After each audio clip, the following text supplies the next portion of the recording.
عرصے تک ساری عوام دیکھتی رہی، میں دور نکل گیا، میں اپنے پیارے دوست، اپنے بھائی، اپنے جگر کے ٹکڑے جس نے اس علاقے میں کام کیا، اپنی قوم میں کام کیا، میری ساری دعائیں اس کے ساتھ ہے، اللہ اس سے مزید کام لے۔ میں اس کو دعوت دیتا ہوں آئے اور ہم سب کے دلوں کو اپنے حبیب حضرت محمد مصطفیٰ صلی اللہ علیہ وسلم کی سیرت، اس پاک قرآن کے کلمات اور علم کی روشنی سے ہمارے دلوں کو منور فرمائے۔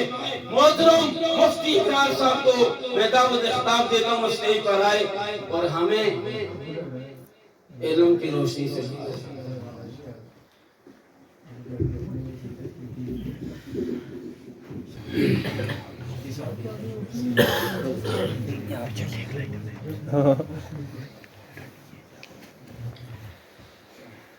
الحمدللہ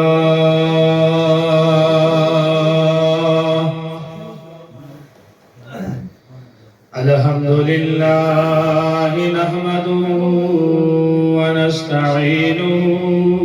ونستغفره ونؤمن به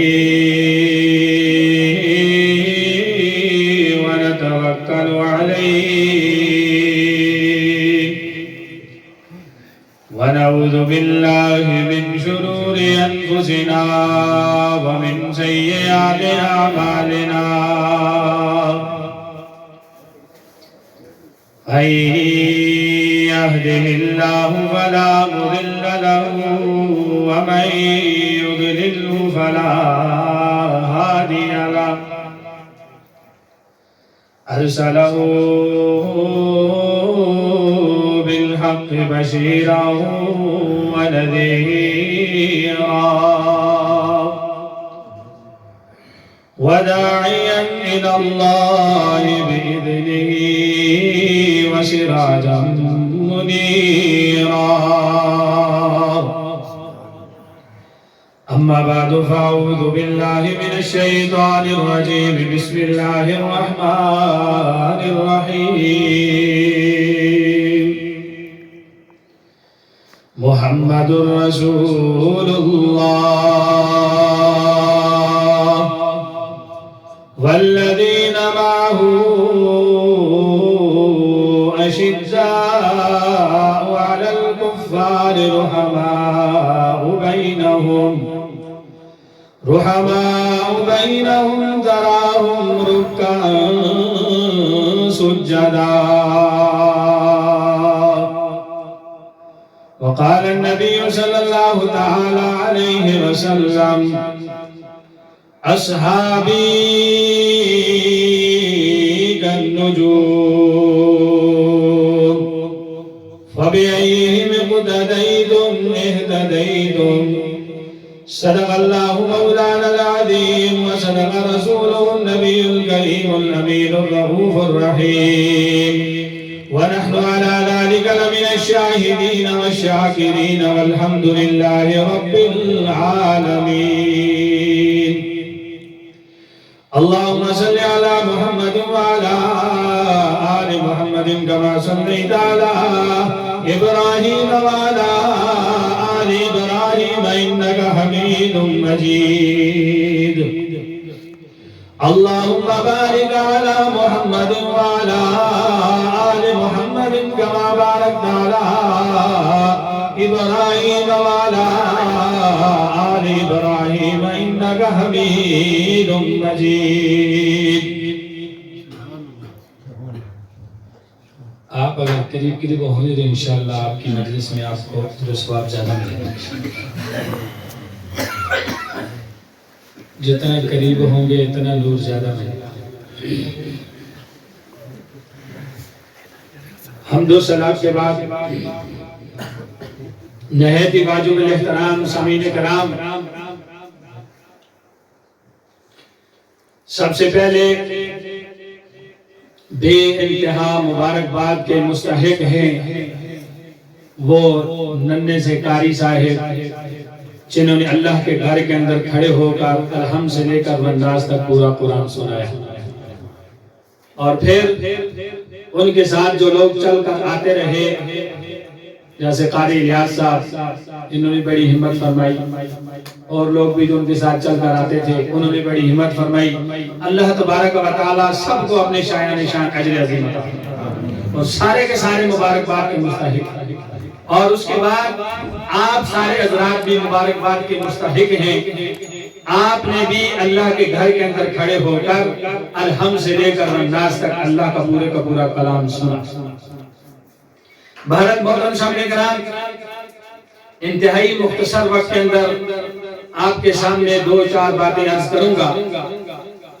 دعا ہے اللہ تبارک و تعالی یہ سب کچھ سن کر مجھے اور آپ کو اس پہ عمل کرنے کی توفیق عطا فرمائے۔ اصل عمل ہے محترم سامعین کرام، اگر انسان نے ڈھیروں باتیں کر لی اور کسی بات پر عمل نہ ہوا تو یہ زیادہ باتیں کرنے کا کوئی فائدہ نہیں۔ آدمی نے صرف ایک بات کی اور اس پر لوگوں نے عمل کر لیا، یہ کہنے والے کو بھی فائدہ ہوگا، عمل کرنے والوں کو بھی فائدہ ہوگا۔ اس لیے دین کی جس مجلس کے اندر بھی بیٹھے، جہاں بھی قرآن کی مجلس ہو، حدیث کی مجلس ہو، اللہ کے ذکر کی مجلس ہو، اللہ کے نبی کے ذکر کی مجلس ہو، محترم سامعین کرام وہاں پر یہ نیت لے کر بیٹھا کریں کہ جو کچھ سنیں گے انشاءاللہ اس پر عمل کریں گے۔ سارے نیت کرتے ہیں انشاءاللہ جو کچھ ہم سنیں گے انشاءاللہ اس پر ہم عمل کریں گے۔ بہرحال محترم سامعین کرام، اللہ تبارک و تعالی نے اس قرآن کو وہ عظمتیں عطا فرمائی ہیں، اللہ نے اس قرآن کو وہ رفعتیں عطا فرمائی ہیں کہ جو قرآن کے ساتھ جڑتا چلا گیا رب اس کو درجے عطا کرتا چلا گیا، جو اس کتاب کے ساتھ جڑتا چلا گیا رب اس کو درجے عطا کرتا چلا گیا۔ ایک عام سی مثال ہے، ذرا مثال سنیے محترم سامعین کرام، ایک کپڑا ہے، اب اس کپڑے کی مثال کو دیکھیے، یہ کپڑا بنا ایک ہی فیکٹری کے اندر، بنانے والا مزدور بھی وہی ہے، مالک بھی وہی ہے، فیکٹری بھی وہی ہے، اور کارخانہ بھی وہی ہے، مالک بھی وہی ہے، دھاگا بھی وہی ہے، مشین بھی وہی ہے۔ اسی مشین کے اندر دونوں کپڑے بنتے ہیں،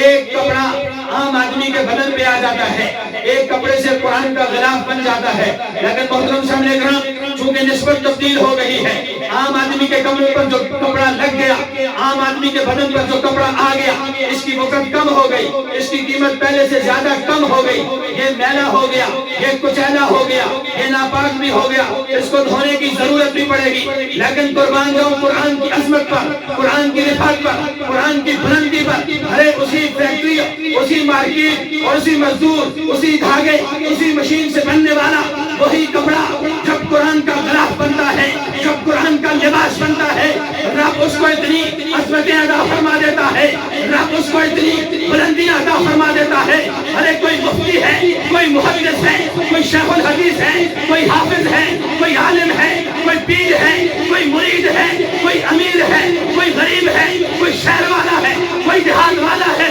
کوئی بڑا ہے، کوئی چھوٹا ہے، ارے کائنات کا کوئی انسان بھی ہے، جب رب کے قرآن کو اٹھائے گا قرآن کو چومنے سے پہلے اس کپڑے کو چومے گا۔ محترم سامعین کرام، یہ قرآن کی عظمت ہے، یہ قرآن کے ساتھ جڑنے کی وجہ سے، اللہ نے قرآن کے جڑنے کی وجہ سے اللہ نے کپڑے کو اتنی عظمت عطا فرمائی ہے۔ اور محترم سامعین کرام، میں جو نقطہ یہاں عرض کرنا چاہتا ہوں، جو بات میں آپ کے گوش گزار کرنا چاہتا ہوں وہ یہ ہے، ارے کائنات والوں، اللہ بتانا یہ چاہتا ہے، ارے مارکیٹ میں بننے والا کپڑا، جس کو بنانے والا مزدور، جس کو بنانے والا مالک، جس کو بنانے والا ایک دنیا کا آدمی، ارے کائنات والوں، جب وہ قرآن کے ساتھ جڑتا ہے رب اس کو اتنی عظمت عطا فرما دیتا ہے۔ ارے یہ انسان جس کو رب نے خود بنایا، اپنے ہاتھوں سے بنایا، اشرف المخلوقات بنایا، یہ انسان جب قرآن کے ساتھ جڑے گا اللہ اس کو کتنے مرتبے عطا فرمائے گا۔ محترم سامعین کرام، تو قرآن کے ساتھ جڑیے، قرآن کے قریب آئیے، قرآن کے قریب آئیے۔ اللہ نے ساری کی ساری دنیا جہان کی عظمتیں قرآن کے اندر رکھی ہوئی ہیں، ساری کائنات کی رفعتیں اللہ نے قرآن کے اندر رکھی ہوئی ہیں۔ نعرہ تکبیر، شان محمد مصطفیٰ، علماء حق، ہم آنے والے تمام معزز مہمانوں کو دل کی اتھا گراموں سے خوش آمدید کہتے ہیں، اہلا و سہلا مرحبا۔ بہرحال محترم سامعین کرام، میں عرض کر رہا تھا کہ اگر آپ عزتیں چاہتے ہیں، اگر آپ بلندیاں چاہتے ہیں، اگر آپ دنیا اور آخرت کا سکون چاہتے ہیں، آپ کو قرآن کے ساتھ جڑنا پڑے گا۔ قرآن کے ساتھ جڑے بغیر، قرآن کو پڑھے بغیر، قرآن کی تعلیم حاصل کیے بغیر اگر کوئی آدمی یہ سمجھتا ہے وہ دنیا میں بھی کامیاب ہو جائے گا، آخرت میں بھی کامیاب ہو جائے گا، اس کی یہاں کی زندگی بھی پرسکون ہو جائے گی، اس کی آخرت کی زندگی بھی پرسکون ہو جائے گی، جو یہ سمجھتا ہے قرآن کے ساتھ جڑے بغیر ایسا ہو جائے گا، وہ کائنات کے سب سے پاگل اور سب سے جاہل آدمی ہے،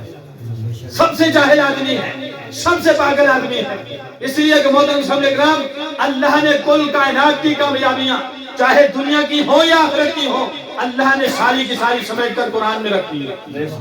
اس لیے قرآن کے ساتھ جو جڑے گا، اور محترم سامعین کرام جو قرآن کے ساتھ جڑے، آئیے دیکھیے اللہ کے نبی صلی اللہ علیہ وسلم کے مبارک صحابہ جو قرآن کے ساتھ جڑے، اللہ نے کتنا مرتبہ عطا فرمایا۔ آئیے جناب صدیق اکبر رضی اللہ تعالیٰ عنہ، کیا شان تھی صدیق اکبر رضی اللہ تعالیٰ عنہ۔ اللہ کے نبی صلی اللہ علیہ وسلم نے فرمایا، لوگوں مفہوم عرض کر رہا ہوں، فرمایا کل قیامت کا دن ہوگا اور جو آدمی جیسا عمل کرے گا اسی جنت کے دروازے سے جنت میں جائے گا۔ جس کے لیے جنت کا فیصلہ ہوگا، جیسے اعمال کرنے والا ہوگا، اگر اس کو نماز سے زیادہ لگاؤ ہوگا نماز والے دروازے سے جنت میں جائے گا، اگر صدقہ و خیرات سے زیادہ لگاؤ ہوگا صدقہ و خیرات والے دروازے سے جائے گا، اگر روزے میں زیادہ مگن ہوگا روزے والے دروازے سے جائے گا۔ غرض جنت کے آج دروازے ہیں، جس بندے کو جس عمل کے ساتھ دنیا میں لگاؤ ہوگا اسی دروازے سے جنت میں جائے گا۔ اللہ کے نبی نے جب یہ حدیث بیان کی، جناب صدیق اکبر رضی اللہ تعالیٰ عنہ اس مجلس کے اندر موجود تھے، پوچھا یا رسول اللہ ویسے جنت میں جانے کے لیے تو ایک دروازہ بھی کافی ہے، جنت میں جانے کے لیے ایک دروازہ بھی کافی ہے، ایک دروازے سے بھی کام ہو جائے گا، یا رسول اللہ اس میدان محشر کے اندر کیا کوئی ایسا خوش قسمت انسان ہوگا، کوئی ایسا بلندیوں والا انسان ہوگا، کوئی ایسا رفتوں والا انسان ہوگا جس کو جنت کے 8 دروازے اپنی طرف بلائیں گے، ہر دروازہ اپنے لیے سعادت سمجھے گا، میرے اندر سے یہ فلاں بندہ ہو کر جنت کے اندر چلے جائیں۔ ارے قربان جاؤں صدیق اکبر تیرے ایمان پر، قربان جاؤں تیری جانشاری پر، قربان جاؤں تیرے تقوی پر، قربان جاؤں تیری طہارت پر۔ اللہ کے نبی نے فرمایا ابو بکر مجھے اللہ کی ذات سے امید ہے، ابو بکر تو نے دنیا میں ایسا ایمان لایا ہے، تو نے دنیا کے اندر ایسا تقوی اختیار کیا ہے، تو نے دنیا کے اندر ایسا اللہ کے رسول کو راضی کیا ہے، تو نے دنیا کے اندر رہ کر ایسا اللہ کو راضی کیا ہے، اس میدان محشر کے اندر جنت کے 8 دروازے تو یہ اپنی طرف پکاریں گے۔ سبحان اللہ، نعرہ تکبیر، اللہ اکبر، شان رسالت، تاجدار ختم نبوت، شان صدیق اکبر۔ بہرحال محترم سامعین کرام اور آگے چلیے، ہجرت کا موقع ہے، ہجرت کا موقع ہے۔ اللہ کے نبی صلی اللہ علیہ وسلم نے ایک صحابی کو حکم دیا کہ جو بندہ ہجرت کر سکتا ہے وہ اپنے کہیں ہجرت کر کے چلا جائے، مکہ سے مدینہ کی طرف چلا جائے۔ پہلے حبشہ کی ہجرت ہوئی تھی، اس کے بعد پھر مدینہ منورہ کی ہجرت کے لیے حکم ہوا، لیکن قربان جب اللہ کے نبی صلی اللہ علیہ وسلم جب خود ہجرت کرنے کے لیے جاتے ہیں تو اپنے لیے ہم سفر جس کو چنتے ہیں وہ جناب صدیق اکبر رضی اللہ تعالیٰ عنہ۔ آپ دیکھیے کتنی عظمت کی بات ہے، کتنی رفعت کی بات ہے، کتنی بلندی کی بات ہے کہ اللہ کے نبی جس شخص کو اپنے لیے سفر میں ہم سفر بناتے ہیں وہ جناب صدیق اکبر رضی اللہ تعالیٰ عنہ۔ اور حدیث کے اندر آتا ہے جب اللہ کے نبی تیار ہو گئے سفر کے لیے، جب اللہ کے نبی صلی اللہ علیہ وسلم تیار ہوئے تو غالباً حدیث کے اندر آتا ہے دوپہر کا وقت تھا، آپ جناب صدیق اکبر کے دروازے پہ جاتے ہیں، صدیق اکبر رضی اللہ تعالیٰ عنہ کے پاس جاتے ہیں اور اللہ کے نبی نے کہا صدیق مجھے ہجرت کا حکم ہو گیا ہے، آپ نے بھی میرے ساتھ چلنا ہے تو کیا تیار ہو میرے ساتھ چلنے کے لیے؟ قربان جاؤں صدیق اکبر کے ایمان پر، قربان جاؤں صدیق اکبر کی۔ ابھی صدیق اکبر جانتے تھے یہ ہجرت کوئی معمولی کام نہیں ہے، یہ ہجرت کوئی ایسا کام نہیں ہے کہ بازار کے اندر گیا 1 کلو سیب خرید کے لے آیا، یہ ہجرت کوئی ایسا کام نہیں ہے جہاں سے بڑا ادھر کے اندر چلا گیا۔ صدیق اکبر جانتے تھے ہجرت کے اندر گھر کو بھی چھوڑنا پڑے گا، مال بھی چھوڑنا پڑے گا، بیوی بھی چھوڑنی پڑے گی، بچے بھی چھوڑنے پڑیں گے، علاقہ بھی چھوڑنا پڑے گا، خاندان بھی چھوڑنا پڑے گا، قبیلہ بھی چھوڑنا پڑے گا، کنبہ بھی چھوڑنا پڑے گا، اپنے باپ دادا کی زمین بھی چھوڑنی پڑے گی۔ ارے جب اللہ کے نبی نے پوچھا صدیق یہ سارے کام کرنے کے لیے تیار ہو؟ صدیق اکبر نے بلا سوچے سمجھے جواب دیا، یا رسول اللہ صدیق کا سب کچھ محمد مصطفیٰ میں قربان ہونے کے لیے اللہ نے پیدا فرمایا۔ یا رسول اللہ سوچنے کی کیا بات ہے؟ میرا سب کچھ آپ پر قربان ہے، میری ماں باپ آپ پر قربان، میرے بیوی بچے آپ پر قربان، میرا مال آپ پر قربان، میری جوانی آپ پر قربان، میری صلاحیتیں آپ پر قربان۔ یا رسول اللہ صدیق کے پاس جو کچھ ہے سب کچھ آپ کے قدموں پہ قربان۔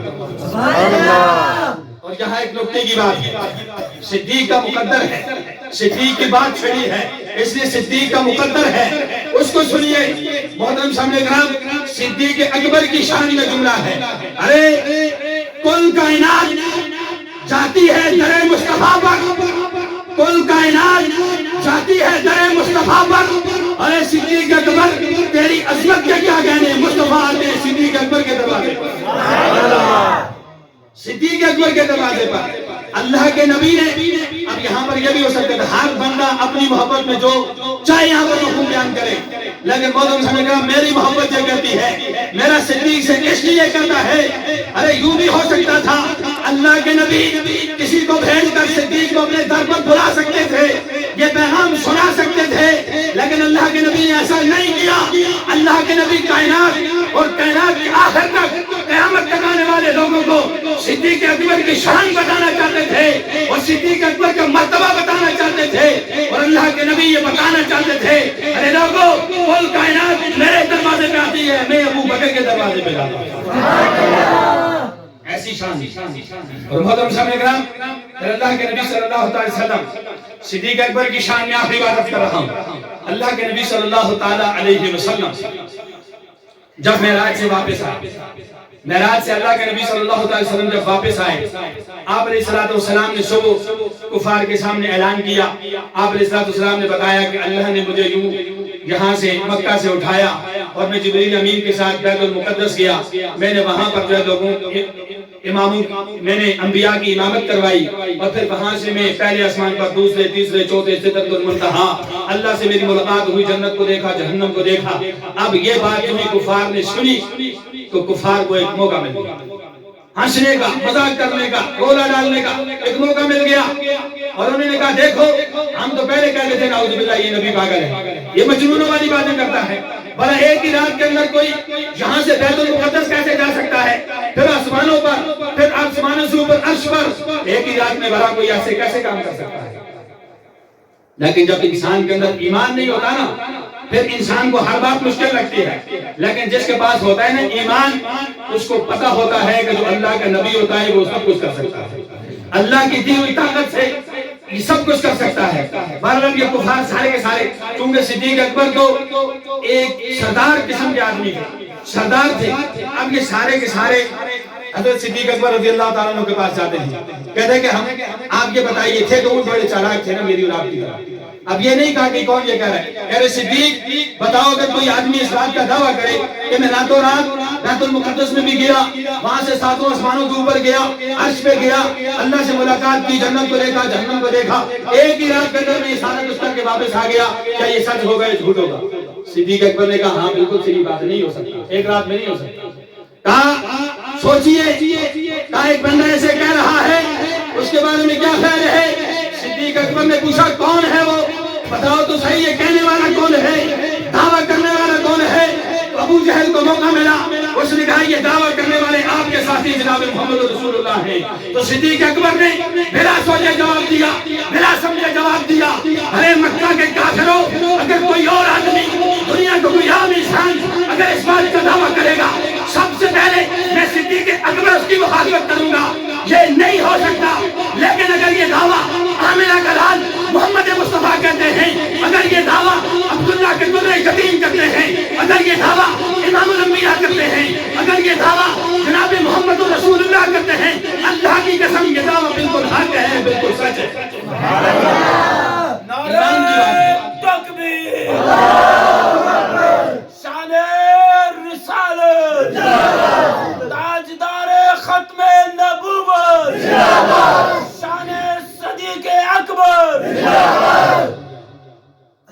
بہرحال محترم سامعین کرام، یہ ساری بات کرنے کا مقصود یہ ہے، یقین جانیے کہ ان لوگوں کو یہ اتنے بڑے مرتبے کیوں ملے. ہمیں ساری بات کا خلاصہ دینا، ان لوگوں کو اتنے بڑے درجے کیوں ملے، صدیق اکبر کو اتنا بڑا مرتبہ کیوں ملا. پوری امت میں اللہ کے جو نبی تھے، نبیوں کے بعد کل کائنات میں سب سے افضل ترین انسان جناب صدیق اکبر رضی اللہ عنہ، سب سے افضل ہے. اور یہ فیصلہ میں یہ بات بھی کرتا چلوں محترم سامعین کرام، یہ فیصلہ کوئی میں نے نہیں کیا، کسی مفتی نے نہیں کیا، کسی محدث نے، اللہ کے نبی نے خود فیصلہ کیا. اور جناب حضرت علی رضی اللہ تعالیٰ عنہ، بخاری کی حدیث موجود ہے، بخاری کے اندر یہ حدیث موجود ہے، حضرت محمد بن حنفیہ جو حضرت علی کے بیٹے تھے، انہوں نے حضرت علی سے پوچھا، یہ فیصلہ تو حضرت علی کا کیا ہوا ہے، انہوں نے حضرت علی سے پوچھا کہ بابا جان آپ کے جو محمد مصطفیٰ کے صحابہ تھے ان صحابہ میں سب سے افضل کون تھا؟ تو حضرت علی رضی اللہ تعالیٰ نے بلا سوچے سمجھے کہا ہمارے جتنے بھی اللہ کے نبی کے صحابہ تھے ان میں سب سے افضل جناب صدیق اکبر. یہ درجے کیوں ملے؟ میں نے اور آپ نے سوچا ہے، حالانکہ صدیق اکبر رضی اللہ تعالیٰ کا وہ خاندان بھی نہیں ہے، اللہ کے نبی کا جو خاندان تھا ان کا وہ خاندان بھی نہیں ہے، ان کا الگ قبیلہ تھا، الگ خاندان تھا، لیکن اس کے بعد ان کو اتنا بڑا درجہ کیوں ملا، اتنے مرتبے کیوں ملے؟ اس کے پیچھے ایک وجہ ہے. وہ وجہ محترم سامعین کرام اللہ کا کلام، اللہ کا قرآن، اللہ کا دین، اللہ کی شریعت جب محمد مصطفیٰ نے ان کے سامنے پیش کی، انہوں نے اپنا تن من دھن سب کچھ شریعت پہ لگایا، قرآن پہ لگایا، دین پہ لگایا، اس کو سینے کے ساتھ لگایا، ساری دنیا کو پیچھے کیا، رب کے قرآن کو آگے کیا، کہ رب تعالیٰ نے ان کو اتنے بڑے درجے عطا کیے. آج بھی قاعدہ وہی ہے، اللہ کی طرف سے قاعدہ وہی ہے. اگر کائنات کے اندر کوئی بندہ بھی اگر مرتبہ چاہتا ہے، عزت چاہتا ہے اور دونوں جہانوں کی کامیابی چاہتا ہے، اس کے لیے ایک ہی راستہ ہے، قرآن کے ساتھ جڑنا پڑے گا، قرآن کے ساتھ جڑنا پڑے گا. قرآن کے ساتھ جڑے بغیر نہ دنیا میں کامیابی ہے نہ آخرت میں کامیابی ہے. اللہ تبارک و تعالیٰ مجھے اور آپ کو 100% قرآن کے احکامات کو سیکھنے پھر ان پر عمل کرنے کی توفیق عطا فرمائے. محترم سامعین کرام، آخری بات آپ کے سامنے